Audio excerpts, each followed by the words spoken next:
করে 200 করে এগিয়ে বলেন, এগিয়ে আসছেন। বলে কুর্তি টপ নারা এগিয়ে বলুন, এগিয়ে আসছেন। বলুন আরো কালার ডিজাইন এগিয়ে বলুন। দিলাম 400 করে দিলাম তোমাকে, কেউ দেবে না। আটা না, এর থেকে এইগুলি 500-600 টাকা দহন বিক্রি করি। আর কোনো কথা বলো না, আর কোনো কথা বলো না। তোমাকে দেখে কেনা বেচার এরকম দুর্ধর্ষ ছবি গড়িয়াহাটের চৈত্র সেলের বাজার ছাড়া আর কোথায় বা দেখতে পাওয়া যাবে বলুন তো। আর আমরা বাঙালিরা জানেন গড়িয়াহাট উচ্চারণটা না ভুল করি, দেখবেন অবাঙালিরা বলেন গাড়িয়াহাট, আসলে ওইটাই সঠিক উচ্চারণ। একটু বিস্তারিত বলি। আসলে গড়িয়াহাট মানে গাড়িয়াহাট মানে হচ্ছে গাড়ি, গাড়িয়া, আর হাট মানে হচ্ছে মার্কেট বা বাজার। আসলে 19 শতকের প্রথম দিকে এই জায়গাটি ছিল ছোটোখাটো একটা শুধুমাত্র গাড়ি কেনা বেচার জায়গা। আর তখনকার দিনে গাড়ি মানে কোচওয়ান বা চ্যারিয়ট বা ঘোড়ার গাড়ি, আর কিছুই নয়। আসলে বালিগঞ্জ সংলগ্ন এলাকা ছিল ব্রিটিশদের থাকবার জায়গা বা রেসিডেন্সিয়াল হাব। আর এই জায়গাটি বর্তমানে যা গড়িয়াহাট মানে গাড়িয়াহাট, সেটি ছিল তাদের শুধুমাত্র গাড়ি কেনা বেচার একটি জায়গা। তারা শপিং করতে যেতেন হচ্ছে নিউ মার্কেটে বা হক সাহেবের বাজারে। আমরা সেখানেও গিয়ে দেখব কেমন চলছে সেখানে চৈত্র সেলের বাজার, আর তারই বা এই মার্কেটের ঐতিহাসিক মাহাত্ম্যটাও একটু জেনে নিই।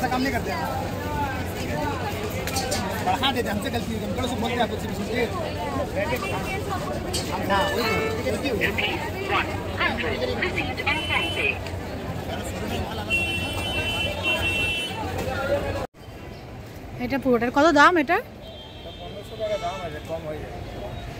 চাইনিজ না ইন্ডিয়ান? আজকে এসেছি নিউ মার্কেটে হক সাহেবের বাজারে। আসলে 1850-এর পর থেকে পরিবার নিয়ে থাকে এরকম ইংরেজদের সংখ্যা কলকাতায় হু হু করে বাড়তে থাকলো।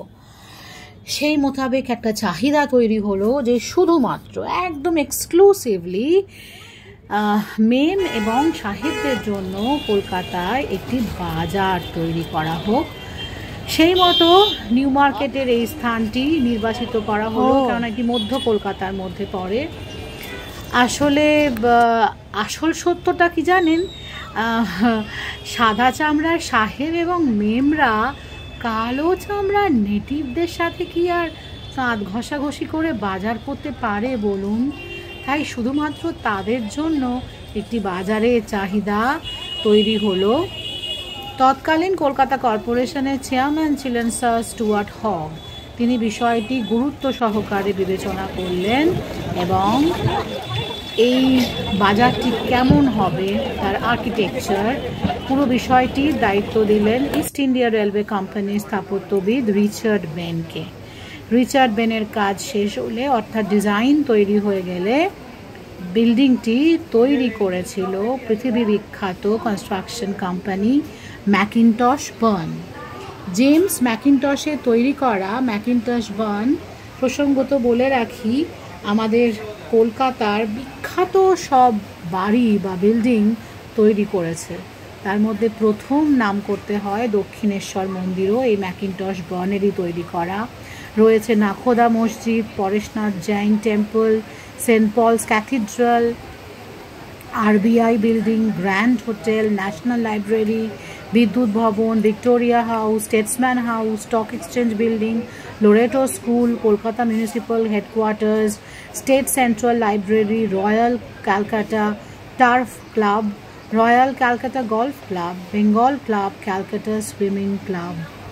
ভাবতে পারছেন এত সব বিল্ডিং তৈরি করেছেন যে ম্যাকিনটশ বার্ন কোম্পানি। তাদেরই তৈরি করা এই নিউ মার্কেট 1873 সালের 1 জানুয়ারি এটি উদ্বোধন হয়। সেই নিউ মার্কেট আজও গ্র্যান্ড ওল্ড, কিন্তু বেশ নতুন।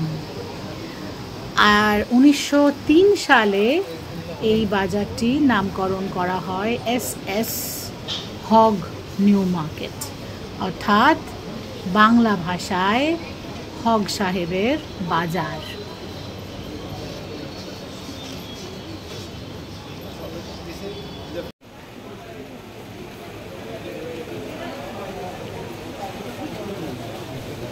একটা সময় বলা হতো যে 150 বছরের পুরনো এই নিউ মার্কেটে নাকি খুঁজে পেতে বাঘের দুধও পাওয়া যাবে। আসলে পৃথিবী বিখ্যাত সব কোম্পানিগুলো তাদের জিনিসপত্র এখানে বিক্রি করতো এবং সব কিছুই এখানে পাওয়া যেত। এখনও বেশ কিছু আইকনিক দোকান এখানে রয়েছে, তার মধ্যে রয়েছে নাহুমসের কেক, রয়েছে চাম্বালামার মতন কসমেটিক জুয়েলারির দোকান রয়েছে, রয়েছে রয়্যাল স্টোর। সেখানে থেকে জানতে পারলাম যে কোনো এক সময় সুচিত্রা সেন, হ্যাঁ আমাদের মহানায়িকা সুচিত্রা সেনও সেখানকার ক্লায়েন্ট ছিল, কেননা ইন্টারন্যাশনাল ব্র্যান্ডের যত কসমেটিক্স সেখানেই পাওয়া যেত। আর যেটা বললাম যে কসমেটিক জুয়েলারির সব বিখ্যাত ব্র্যান্ডগুলো সেখানে এখনও জলজল করছে। আর জামা কাপড়ের কথা তো ছেড়েই দিন, আর এই যে কিউরিও শপগুলো যেখানে শো পিসেস এবং ওই যে মানে সেমি প্রেশাস সব জুয়েলারি এখনও রমরমিয়ে ব্যবসা করে চলেছে। রয়েছে খুব ভালো ভালো বেকারির জায়গা, দোকান, খুব স্বল্প দামে, মানে শুনলে সত্যি সত্যিই চমকে যাবেন। নানা রকম বেকারি প্রোডাক্ট সেখানে বিক্রি হচ্ছে, কেক থেকে শুরু করে বিস্কিট সব কিছু সেখানে অ্যাভেলেবল। নিউ মার্কেটের প্রতি একটা আলাদা টান এইখানেই রয়েছে যে প্রথম কথা হচ্ছে দাম একটু হলেও দক্ষিণ কলকাতার বাজারের থেকে একটু হলেও কম, জিনিস ভীষণ ভালো এবং ওই একটা ওল্ড ওয়ার্ল্ড চার্ম একটা রয়েই গেছে নিউ মার্কেটের প্রতি। তাই পয়লা বৈশাখ হোক বা পুজো, তার আগে একবার নিউ মার্কেটে আসাটা অনেক বাঙালি আসেন। আসলে যারা দক্ষিণ কলকাতায় থাকি তাদের কাছে দুটো অপশন রয়েছে মূলত, এক হচ্ছে গড়িয়াহাট আর একটা দক্ষিণাপন। আর যারা উত্তরে থাকেন তাদের কাছে রয়েছে শ্যামবাজার, হাতিবাগান। আর ঠিক মধ্যবর্তী কলকাতায় রয়েছে নিউ মার্কেট এবং এখন শপিং মলের কাছে অনেকটা হার মেনে যাচ্ছে হয়তো, কিন্তু একটা সময় ছিল নিউ মার্কেটে শপিং করতে আসাটা কিন্তু বড় মুখ করে বলার মতোই একটা বিষয়। মোদ্দা কথা কি জানেন, যত সংখ্যক শপিং মলেই ছেয়ে যাক কলকাতা, এই ধরনের হাট বা বাজারের গুরুত্ব অপরিসীম। যে পরিমাণ জিনিসপত্র আর যে দামে কেনাকাটা করা যায় সেই শপিং মলে কোথায়? আর গড়িয়াহাটে দিনের শেষে বা শপিংয়ের শেষে বেদুইনের একটা রোল খেয়ে অটোতে উঠে বসা, তার মধ্যেও যে একটা স্বর্গীয় আনন্দ আছে সেটা তো বলাই বাহুল্য। আর পাশের ক্রেতার সাথে কাঁধ ঘষাঘষি করে দোকানির সাথে চুটিয়ে দরদাম করে কোনো একটা পছন্দের জিনিস কিনতে পারাও যে কি আনন্দের, সে যে না করেন তাকে বোঝানোই যাবে না। কি ঠিক বললাম তো? সামনেই বাংলা নববর্ষ, তাই কেনাকাটা তো চলছেই। প্রকৃতির নিয়ম মেনে এই যে নানা উৎসবের আগমন, সেই মতো কেনাকাটা, ঘর সাজানো, নতুন পোশাক আশাক পরা, এই সব কিছু নিয়েই আমাদের জীবনের নানা ছন্দ, নানা রূপ, নানা মাধুর্য। আর এইভাবেই ভেসে চলবে, এইভাবেই আমরা ভেসে চলবো সময়ের সঙ্গে।